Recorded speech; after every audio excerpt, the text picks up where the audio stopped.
the Netherlands. And I am in the commercial packaging team for flexible packaging, as mentioned.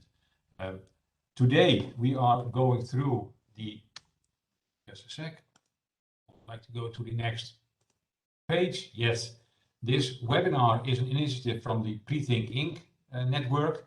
And within this network, we are trying to gather companies who want to share their experiences with water-based ink for flexible packaging. And one of the topics which we came across and which we found very important was digital printing. I will come to the why a little bit later, but let me first introduce very briefly the presenters which we have today. They will obviously introduce themselves later on in much more detail. We will start with Ludo Hoff. He is the sales manager for Polytex in the Netherlands, and he will really go through the basics of inkjet. Where does it start? What are the reasons why we look into digital ink? And he also goes a little bit into the primer and the varnish technology. Then André Salier from ACTEGA will take over, and he will go more depth into the ink itself. What does it mean for an ink when it needs to be applied digitally? And finally, we have Pedro Jimenez from COMEXI, the printing equipment producer from Spain. And he will explain to you why they have decided to produce and introduce later on water-based digital inkjet printing presses into the market, and what have been their, let's say, argumentations for that. As we know, there are more technologies for this, and he is going to explain why they decided for water-based. So this is the presenters you will have in the next, let's say, hour or so. As mentioned, if you have any questions, you can put them in the Q&A, which you can find on the right-hand bottom side of your screen. And I would also like to ask Betty to open up the entrance poll. We have 3 questions which we ask you to fill. Very quickly, just mention where you are from the value chain and what your experiences are and the reason for participating on this webinar. This gives us a nice background information on the participants for today. Quick word from myself about, why did we decide for this webinar? The packaging world is changing a lot. We know that, and especially for the next 10 years, when we know that there will be a significant growth in people on our globe, and we will have at the moment around 7 billion people, and by 2050 it will be around 10 billion. And that has a lot of influences on a lot of things, but of course also on packaging. We will have much more people who will get older, we will have smaller families, we will have much more dedicated packaging as well. This all will have a, let's say, influence on the way we need to think and also rethink our packaging. Rethink packaging is a terminology for the last 1 to 3 years, which you have seen a lot of cases. And one of the things is as well, how can we print sustainably? And this is something we also want to talk about today a little bit. And one of the technologies will be digital print, and specifically with water-based. And that today is the key target of this webinar. And in order not to give away too much, I would now like to hand over to Ludo, and he will introduce himself a little bit more, and then he will go into the start of the journey. Where does it start, and why do we need to think about water-based digital printing? Ludo, the floor is yours. Thank you. Thank you very much, Charles, for the introduction. So let me share my screen and make it a bit more easier for you. So if I'm correct, you'll find now.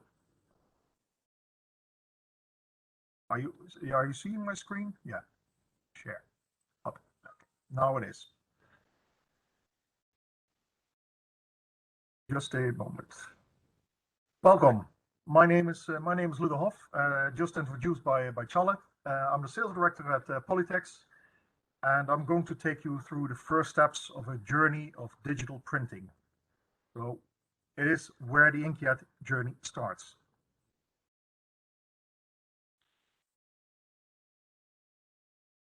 It starts with a short agenda. the topics that I will present in my presentation. So it's what is digital, what is happening in the world, why, some techniques, the use of a primer, what is a water-based ink coating or primer, and say maybe the need of a top coat. Who and what is Polytex?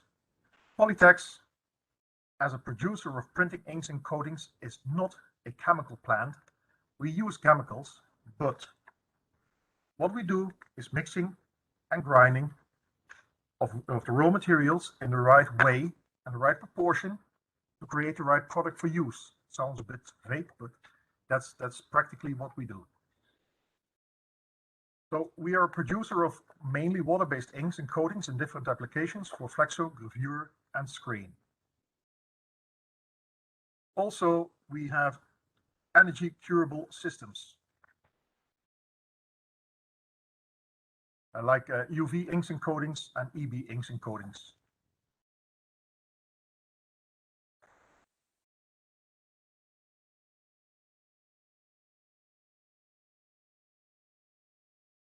Until 2014, we were a family-owned business, and since then we are a private equity. Polytex is grounded in the USA, and we have now facilities over the whole northern hemisphere, being New York, Greensboro, in Shanghai, in China, and of course the Netherlands, in Helmond. It's close to Eindhoven in the south of the Netherlands, but although in the Netherlands everything is pretty close by. So digital printing, what's in a name? Actually, it are two words that covers a piece of the cake of the modern printing world. Simply said, it goes directly from your computer to your material. What I mean is there is no need for conventional print plates, cylinders, etc. And typically compared to analog printing, there's no need for changing other than the file in your computer to create a different image on your material. But remember, transfer in the digital world is not always contactless. That's very much depending on the printing method. This also results in more personalized print, often shorter runs, faster turnarounds. So it is the world is changing. It is much faster going, like everything in the world. And one thing is for sure, it's a fast growing market. How fast? How big? Well, to show you a graph that's coming, of course, it's all expectations. No one has this crystal ball that shows what really is going to happen. But to give you some ideas, the expected global growth only in the packaging industry in printed square meters. And this year, it's expected that it could cover the surface of complete Europe with printed materials. And towards 2026, we have to include Russia with it as well. So that's quite a big area. And that's only for packaging. By the way, all these figures are coming from Smithers Para. All the credits go to them. And also, you can blame them if these things are not happening. So it's a lot. And the biggest race is expected in the water-based part of it. So that's why we are taking this into a closer look. Split in the packaging industry and where the digital is used, you can see it for yourself. A part is flexible packaging, a big chunk is board or a rigid plastic even, metal, glass, and some others. It's all dazzling figures and articles all over the place. So from 13.5% of the total market output digital printing, thus that's not only including the flexible packaging, towards over 21% in 2024. That is a huge step forward. And all things are going fast. Maybe you remember the label industry in the 90s. It was solvent first, and then within years, UV and water-based came up. So you find articles over digital all over the web and in magazines. You can find even on the Drupa is also going into digital. And as you can see, the figures are going up and up and up. So the question raises, is everything possible with digital? The answer is obvious. No, at least not yet. Why not? First, take a step back. What's covered by digital printing? It's all done with one system? No, it's a big jumble. First of all, the inks are used UV-based, solvent-based, co-solvent, latex, toner systems, water-based, and on that part, of course, in this webinar, ACTEGA will tell you more about the water-based inkjet inks. Also, the applications, there's quite a bit of different types that is used, like offset for HP Indigo, which is liquid electrostatic inks, laser with toner powder. You all know the laser printer at your work.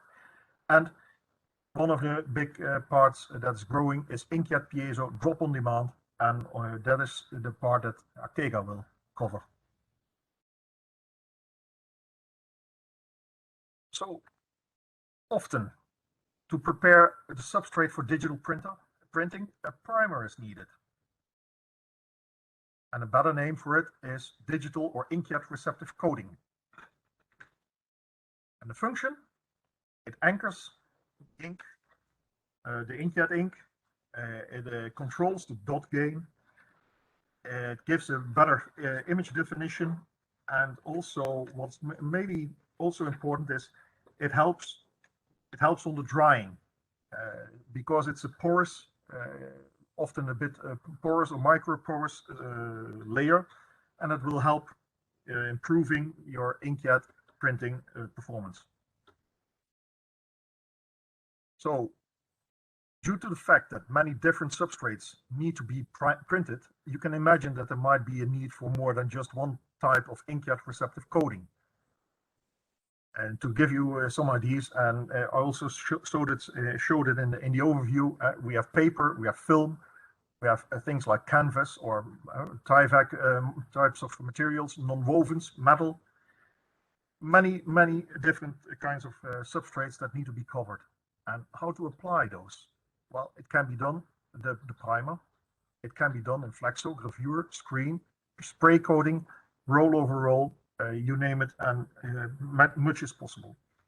It can be done, of course, in line with a printer or as an external first step.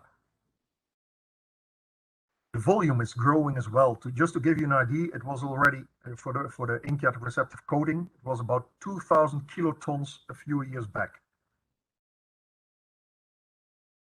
Also showing you what primers can do. It can really enhance, say, the total image of your product. Often the primer is a bit matte, but new developments go towards silver, iridescent, gloss. It's a lot is possible nowadays. You hear me talk about primer, ink, coating, inkjet receptive coating. Is there a real difference in these? Well, it's a bit similar like the names like varnish, extender, top coat, or ground coat. It's roughly, the buildup is the same, the name is different, and the ingredients are also different, of course. So the difference is the name. What is a primer or inkjet receptive coating? As I said, it's similar to any water-based primer, ink, coating, or whatever. It's built up with these four basic elements. You have solvent, which in this case is of course water. You've got special fillers, and these special fillers you have to think about the particle size that's specific. It gives a specific surface and a more porous structure, so that your inkjet ink can be really more adhered to the primer. The binder that keeps all together, and then there are several types of binder. It's also for the better bonding between your substrate and your inkjet ink, and that's what it all does. And then the additives are a bit like the pepper and salt and other spices in cooking. and needed for things like defoaming, wetting, and also the drying can be influenced on that. Can it be more open in what is what? Yes, but most likely, you know the comics Asterix and Obelix. The Druid Miraculix also never reveals his secret ingredients, and so are we. So all in this gives your coating. And then, after digital printing, so we have the primer, then we have the inkjet inks that will be covered by André Sally later on. And then after that, what's happening? Is there always a need for a top coat? Not always, but why do we need a top coat? It can be for aesthetics or functionality. And it's all depending on what the requirements are of your total print are. So why? A lot, as I said, is depending on the total system. As an example, we have a customer that's using HP Indigo in the packaging, and it's primed, then Indigo printed, and then in the second stage, they use a top coat. In this case, it's an EB top coat, but that's not that much of importance. And they produce first general laminated substrates. So they have a whole bunch of different substrates, which then can be personalized with digital print and top coat for protection and or aesthetics. Matte, gloss, soft touch, or even holographic effects can be done with it. And if you want to know more, all involved parties in this webinar are willing to help you further. Thank you, and we come to the end of this part and up for the next. If you have any questions, feel free to ask later on the Q&A answer session. Thank you for your attention, and I'll hand over the ball to André. Yeah, thank you, Ludo, for this introduction in, let's say, digital ink, digital printing, where you gave a nice overview of using primers and OPVs. And I'm guessing, like you mentioned, if there are any questions, people please put them in the Q&A so we can later discuss them. Now I would like to hand over to André Salier from ACTEGA. And as you already can see on the screen, he will go in more detail about aqueous inkjet for flexible packaging and labels. André, it's up to you now.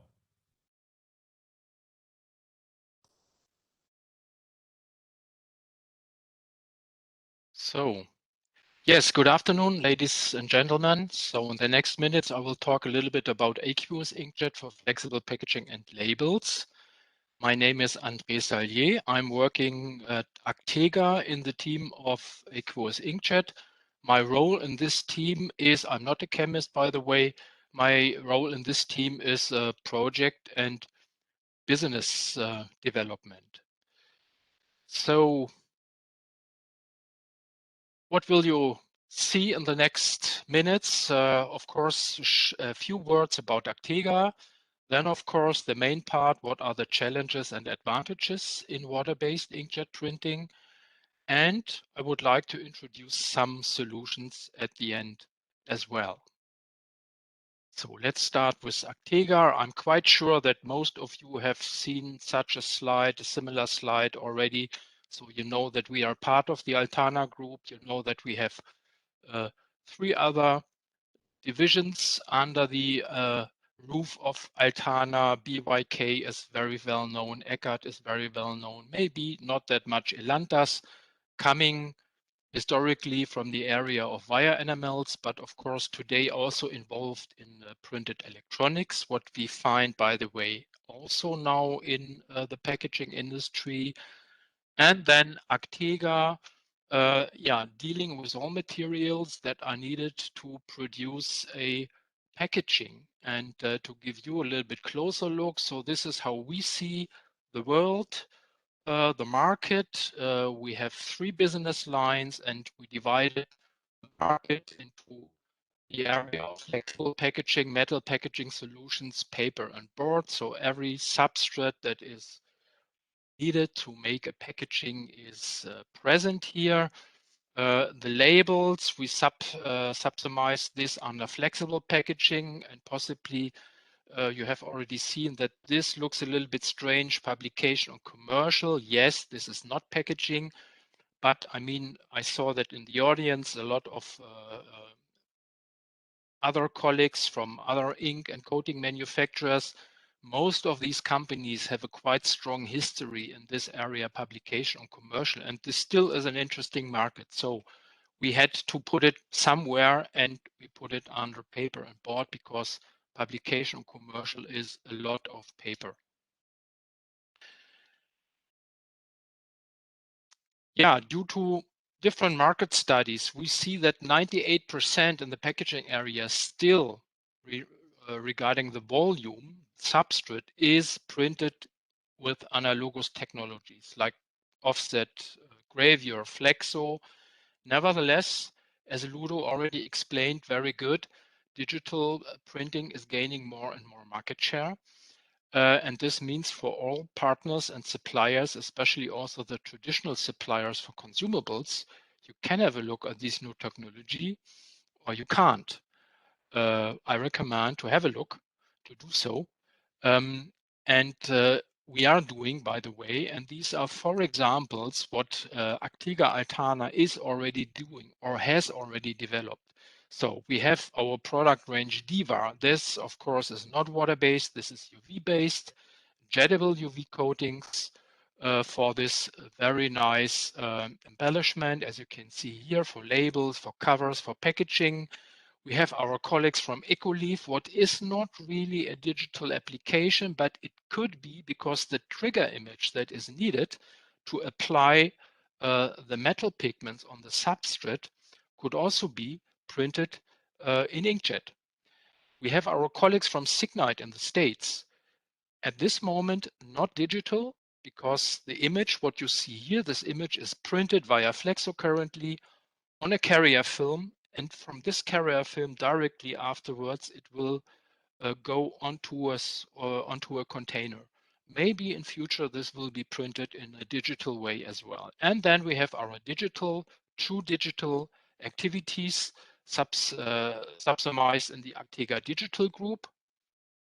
And to explain a little bit more and to make it crystal clear what we are doing, what we are not doing, I know that some people, if they are talking or thinking or heard something about digital printing, immediately are thinking of HP Indigo.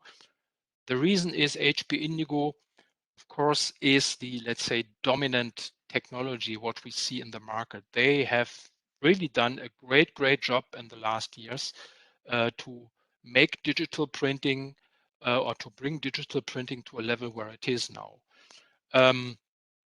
But this is not what we are doing because this is electrophotography. HP Indigo is electrophotography based on liquid toner. We have other companies like Zycon, for example. They are dealing mostly with DEP, dry toner. We are purely here in the area of inkjet, and there especially drop-on-demand, piezo drop-on-demand inkjet, because even inkjet is not inkjet. Inkjet could be continuous inkjet, it could be thermal, but we are from ACTEGA only dealing with piezo drop-on-demand inkjet technology. Yeah, here we are tackling the industrial digital printing applications for packaging. So we are not interested in any office printers or other things. Water-based systems, this is our focus. And when you are doing something in the packaging area, I think indirect food contact is a must because most of the packaging is somehow related to food. We think and we believe in so-called integrated systems. And here also Ludo already gave a very great introduction. So primer for us is more than only an adhesion promoter. And an overprint varnish also is more than just a glossy or a matte spot. A primer and an overprint varnish can help to make performance of your ink on the substrate, and especially on the challenging, what means the non-absorbent substrates, can make it better, can enhance the properties of the ink, can protect the ink, and can make it work in applications where only the ink normally would not work. So that is the reason that we are always thinking primer, ink, and OPV. Of course, this means that you do not have necessarily always all three together, but you should consider even these three components, and if you can leave one of them, good for you. Before I'm coming to the challenges and advantages, I would like to explain how we see the drivers for water-based chemistry. So one driver for us is all these discussions we have at the moment about sustainability, environmentally friendliness, and so on, because this is not only related to the substrate that is used, that is also related to the ink that goes onto the substrate or the coating. So this is one factor. So all this discussion about environmentally friendly packaging.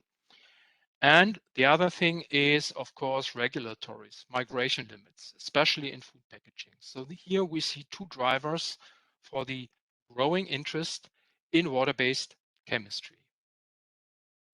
So what are the requirements? So I told you that the non-absorbent substrates, that's our focus, that's what we like.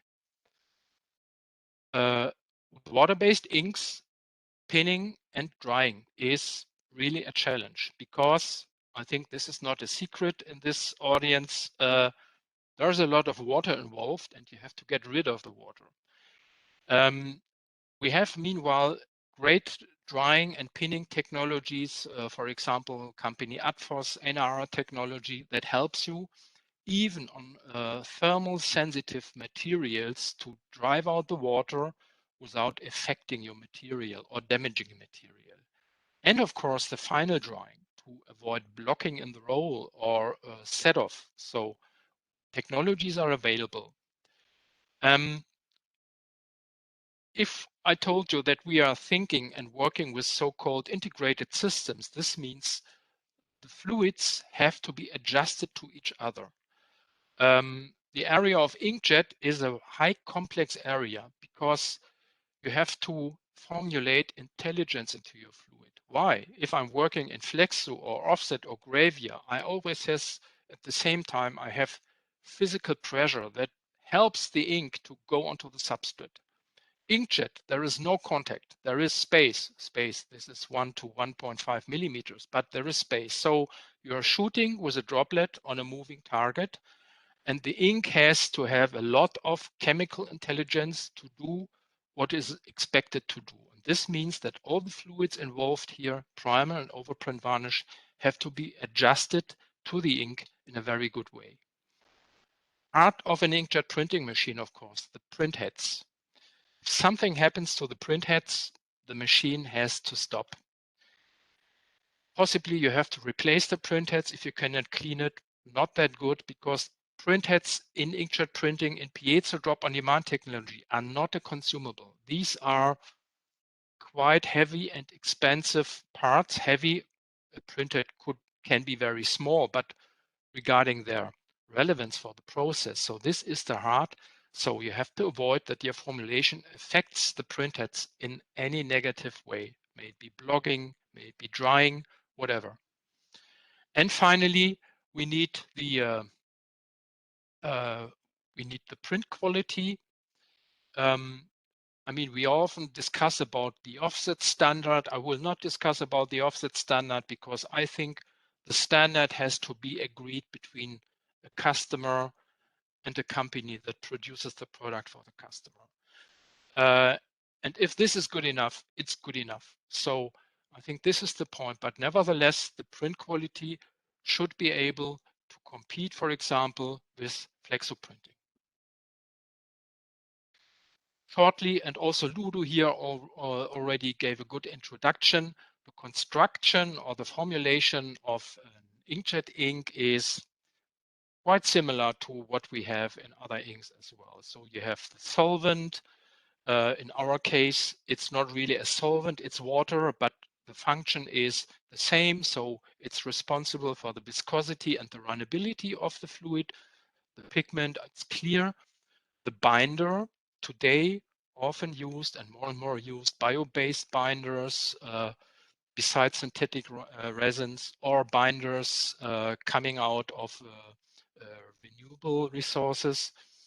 The binder, you can say, is perhaps beside the pigment, the heart, or maybe this is the, to come back to the intelligence, this is the brain of the of the ink. Yeah, it fixes the pigment. It gives all the resistances that are afterwards required in the final application, mechanically and chemically, for the ink on the substrate. And of course, we need some additives to enhance resistances, to have better runnability, to have good open time, whatever. So if you compare, for example, a water-based flexo ink and a water-based inkjet ink, very shortly, because I think most of you are chemists in the audience and you know this much better than me as a non-chemist. On the first glance, it looks quite similar. Of course, the viscosity is very, very different here. So with a water-based inkjet ink, we are near to water. Yeah, this is different to a water-based flexo ink. What you can measure with the DIN 4mm cup, for example, what is not possible with an inkjet ink. You see the solid content in a flexo ink, in a traditional flexo ink, is a little bit higher. And you see this green area, humectant. Whoa, what is a humectant? This, this is finally the secret of all inkjet inks. And sorry for this. This slide is a little bit quite extreme, but to make it clear, everything what is good for an inkjet ink on the substrate to give a good performance regarding the print quality, regarding the resistances, is not good for the printhead. And this is finally the balance. If you formulate an inkjet ink, what you have to find as a developer of such ink to have on one hand the best performance on your substrate, on the other hand lowest effect, negative effect on the printhead. This now is the art, so to say. And for this, the humectants are playing a quite important role. But there's hope. And as Ludo already said, a lot is possible, not all, but a lot. So printability, today we have inks, fluids, if we take primers and coatings in account as well, that show good open time in water-based systems without head maintenance. So this means without capping or wiping or whatever. We have very, very good image quality regarding dot formation and brilliance. We have today very good results with water-based inkjet inks regarding color brilliance, color gamut. I mean, especially if we are talking about packaging, you often have the brands with their spot colors, and all of you know I cannot change a color in an inkjet machine. I can, but normally you don't, because this needs a long time and is quite expensive and never change a running system. So I think that's true for inkjet. So you are restricted to your 4 colors and you can use some additional colors like orange, green, violet. So it depends where you want to go with your color space. So this is the way you can do, and this is already possible in water-based inkjet as well. So everything is there normally. Yeah. The drying, as I already mentioned, from a technical perspective, we have everything that is necessary to have a fast, good pinning and drying of your inks without destroying your film you are printing on. And finally, of course, we do not have to forget the chemical and physical properties on the material afterwards, the requirements coming from the client who wants to have a quite resistant and good looking packaging. So what can we offer? So it's not in the market right now. So there is still, let's say, the last mile to go for us, but this is what we have ready so far. It is in different processes for certification and for tests. What we can say is it is possible to be compliant with the regulatories that are requested for food packaging. It is possible to fulfill the requirements regarding resistances and performances on non-absorbing materials, adhesion, and so on. Even if we are looking on further, processing like serialization, pasteurization, and so on, it works. The integrated system really helps to work, let's say, with a quite low range of different inks, possibly with only one ink, and just using a primer and an OPV, you can make it work in a lot of different applications, a lot of different substrates as well. And we can deliver with water-based inkjet inks a very, very good print quality regarding the color gamut, regarding opacity, if we're thinking about opaque white, for example. This is what we can do today. Nevertheless, I already mentioned it, there is the last mile to go still in the development. And hopefully, I mean, we have here also a competitive situation with the audience, but I think we have to do this together, because I think for a single one, it will be very difficult in future to fulfill that. So, ladies and gentlemen, thank you very much. Questions will be handled via the Q&A chat room. I'm quite sure that one or another will know me, so you can also give me a call, write me an email or whatever. Thank you very much for listening. Thank you very much, Andre, for your presentation. And indeed, there has at least been one question for you. So we'll get back to you anyway in the Q&A, which will be after our last presenter, which is Pedro from COMEXI. And he will outline why water-based digital inkjet is, for COMEXI at least, the best solution in developing and marketing their new digital printing machines. Pedro, the floor is yours.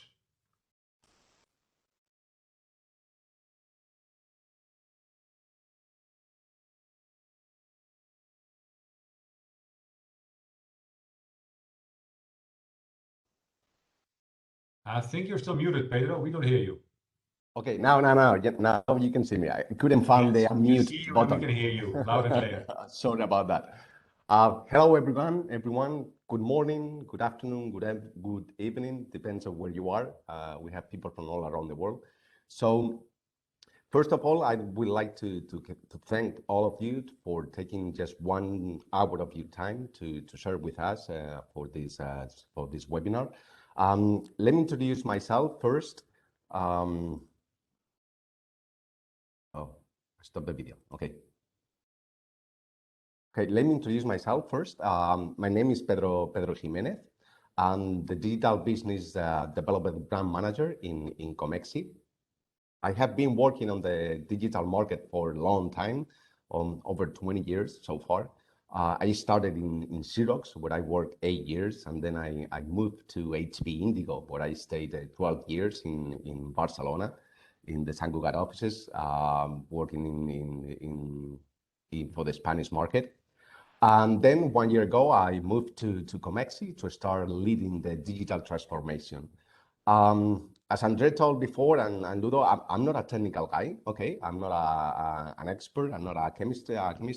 As a brand manager, I'm more focused on finding solutions that cover all the needs and challenges that the flexible packaging industry is facing at this moment, and it will be facing in the future. That's why my presentation will be focused more on why we have decided to use the water-based inks in our new digital machines development. Not from the technical side, but from the business side, even though both of them are much related. So let me start showing you just a brief presentation of the company, so why we have decided to move to the digital market. COMEXI, we started 67 years ago manufacturing flexible machine using flexo technology. That's how we started. And as long as we have learned about the market, about the concerns, because this is a quite difficult market, the flexible packaging, compared to commercial or labels, it has a lot of requirements. We decided to increase our portfolio and start to cover all the needs that they used to have. So we started manufacturing slitting machines, lamination machines, and offering new other technologies instead of flexo, but also offset technology to cover the full range of application that we could print. And of course, we are also into the cloud system in order to give to capture all the information from the machines to help the customers to take the appropriate business decisions. And of course, we decided to move to digital because we were showing that that was the future. It is obvious that the market and the needs of the production are changing extremely, especially extremely fast, and the type of application that needs to be produced today has changed dramatically. Changes coming especially due to the new end customers' buying behaviors, the online shoppings that force the brand owners to offer a complete new way of selling their products. Start using the packaging not only as a protection tool, as it was to be used in the past, but also to start using the packaging as a powerful, extremely powerful marketing tool. That will help to give a solution to the actual changes in the market from the customer behavior, and to be honest, for the brand owners to sell more products. That at the end is exactly what they need to do.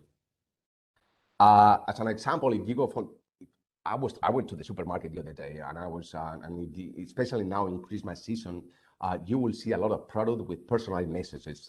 I was looking at the turrón, which is chocolate bars. They're selling now. All of them have personalized information. I'm not talking about one-to-one personalization, which is something that is in the market, but it's not moving as fast as we would like. But it's more as a seasonal personalization, like the chocolate bars, like they have like different messages like "I love you," "Thank you," to the best grandma, "Love you, mom." That allows the end customer to use the packaging not only as just the product itself, but sometimes they just buy the product just because it's a gift that they give to someone else because it has a special meaning. They don't even know, and they don't even look at what it is inside. They focus more on the message. So and helps the brands to start engaging with the customer, which is one of the major concerns. We are now facing all those new marketing trends, and we in COMEXI, we have decided to give a solution to cover those new challenges using the digital technology. Since the actual available technologies, the analog technologies, could not cover these trends in a profitable way or a productive way. And those are the key words in this presentation: productivity, profitability, and sustainability. 2 years ago, we decided to start working on providing digital solution. We started with a simple, it's not a simple machine, what we call the DigiFlace, is the one you have in the top corner. It's a machine to print data matrix codes, QR codes for numbering and mark and coding, variable printing, using different lines, and just with one type of color. In this type, it's black. It's a machine that we will be launching the next 3 months. That is it's already been installed in a beta customer. It's just for this application, for QR codes and variable printing codes. But secondly, and as is the new digital machine for the flexible packaging. This machine is being thought just for the flexible packaging, which are our main customers. Is what we call it the D4. It's an 8-colored machine, CMYK, orange, greens, and violet, and of course white, which is a must in this industry. Using water-based inks. I will explain why we decide to go with water-based inks. We get to a speed of 75 meters per minute if we go to full resolution, 1200 by 1200, but we can go up to 150 meters by minute if we go to half resolution, it's 600 by 1200, with a maximum width of 30 inches. When we talk about resolution, is what Andre was saying before. It's the consistency of the colors. Sometimes it's not the best quality of the world, but it's what is good enough for the end customers. And there's a lot of times that with half of the resolution it's completely okay for them. So in order to build the right machine that covers the real needs of the markets, we wanted to start with a deep analysis on the actual trends of the markets. So what we did is we started talking with not only with the printers providers, but also we wanted to understand the brand owners' needs, and what is more important, the end customers' new buying behaviors. We wanted to know how they are buying, why they are buying, and try to give an answer to all those concerns and changes that we are facing. Because at the end customers are the ones demanding how those products have to look like and what they have to offer for them.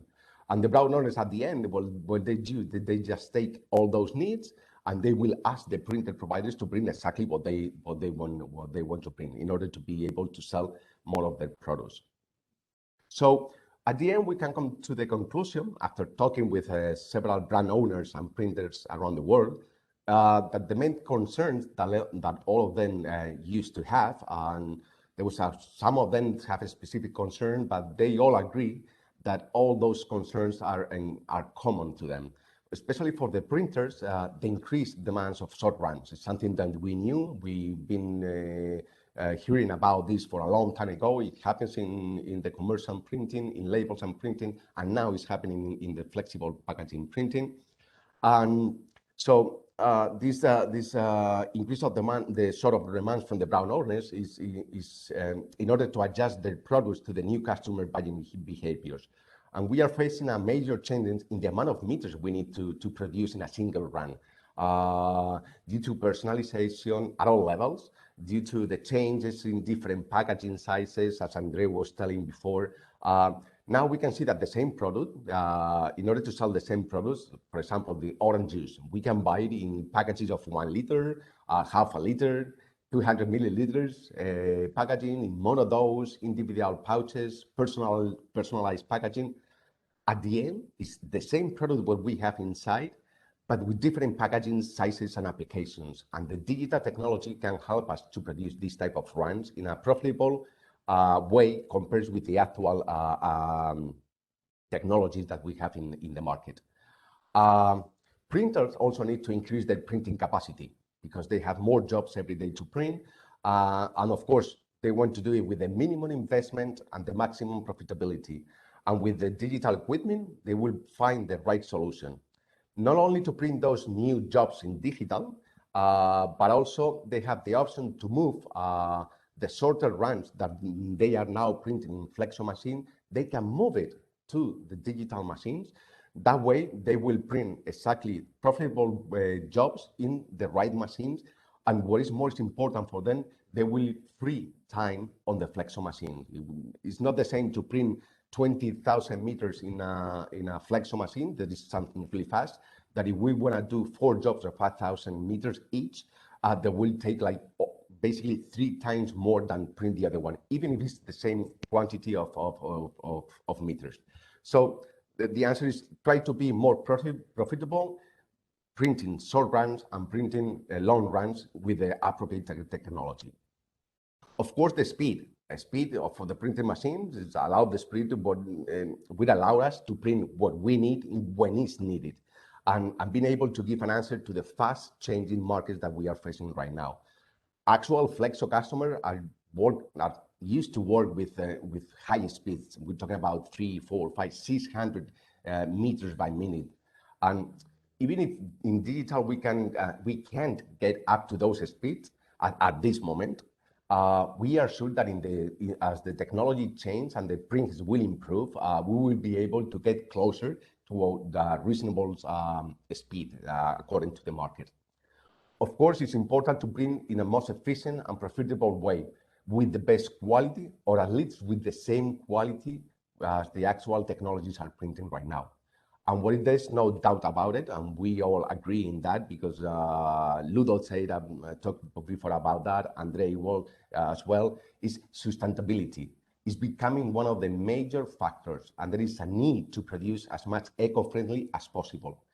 To be honest, I have a 15-year-old daughter, and going to the supermarket with her is starting to be a drama.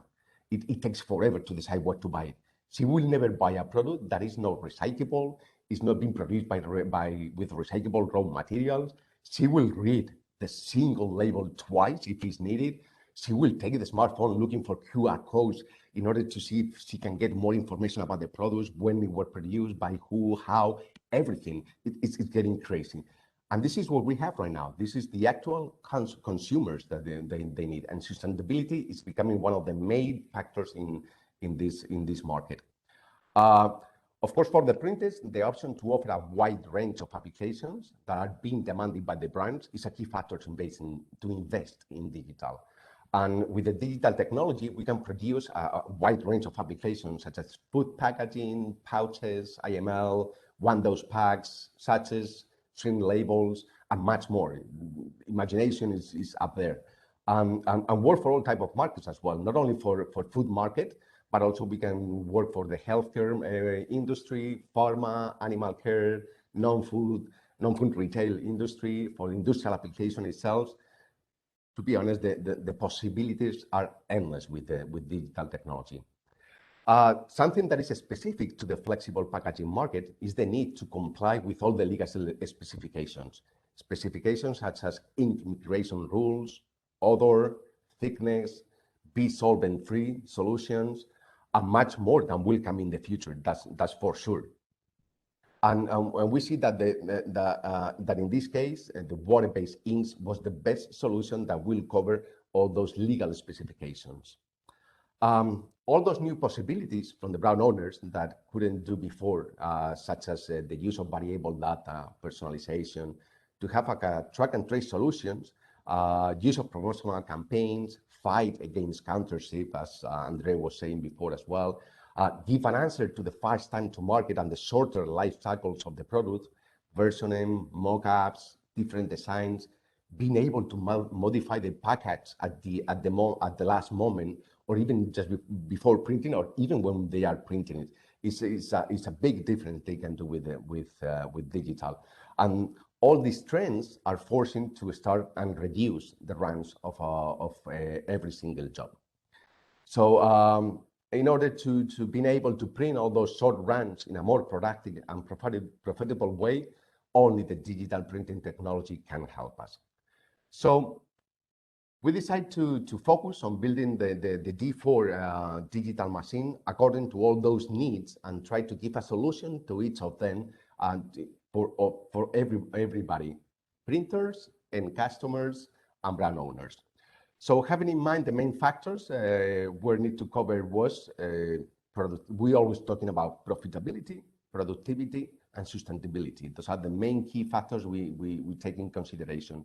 So what we did, since when building a machine, there are a lot of factors involved. But when we talk about digital printing, the printhead technology itself and the ink become the most important ones, since those two elements, it takes part of the major cost of a job. So it's quite interesting to see how we can use them in a proper manner. So in order to be able to build a machine that is profitable and it can print in those jobs. So when deciding the right type of ink we should use, we took in consideration those different aspects we can see, printhead performance, sustainability, the speed, the costing of the drying and curing system, applications that we can print with each of them, and something we wanted to focus on the flexible packaging market. So we analyzed the three options that we had at the moment, that was water-based, electrobeam, and UV ink, and we analyzed how they work in each one of those different parts of the sectors. So when we talk about printhead performance, since printhead cost is one of the most important factors and it's extremely important in order to print in a profitable way, we analyze how the ink works with each of them, okay? And try to understand the durability of the printhead. So the less we have to change it, the cheaper it will be for everybody. We also analyze the sustainability issues and the need of becoming solvent-free as possible with no doubts, as we saw Andre explain it quite well. With we don't use solvents; it's solvent-free, so that will give us a huge advantage when you talk about sustainability. Of course, we talk about the speed. Speed is more related with the printheads, but since printhead and inks needs to be aligned together, it was something we had to take in consideration. But what is most important and relevant when deciding the right type of inks is the total cost of ownership of the project. And the curing and drying system are extremely cost relevant in building a machine. We found out that UV inks require a quite expensive curing system to work. When we go to electrobeam, it's even much expensive. We saw that 1/3 of the total cost of the machine, it was just for the curing system if we wanted to use electrobeam inks. While the drying system needed for water-based inks is much more simple, easier, and cheaper. And at the end, makes the complete solutions to be more profitable. So if we talk about flexible packaging markets, this is especially where we work at, and the type of applications that we have, materials, regulations, UV ink and electrobeam inks are not an option at all. We ask, and we have interviews with all of our customers, and we ask them the possibility of using electrobeam or UV inks, and the answer was clear. It was no way. No way, they cannot use that, especially in the food packaging market. So when we talk, especially when we talk about all the post-process that comes after printing, like lamination is a big issue when you use water-based or electrobeam or other type of inks.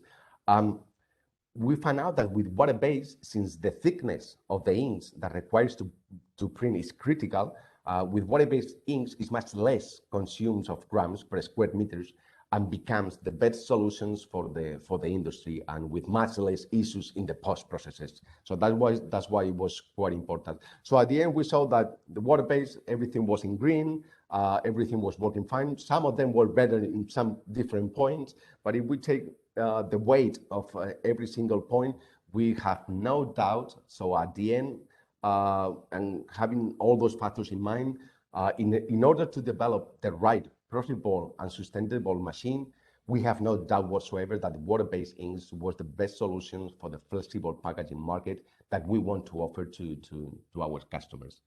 So that's the end of my presentation. Whatever questions you have, please go ahead. We have now a few minutes. So thanks a lot.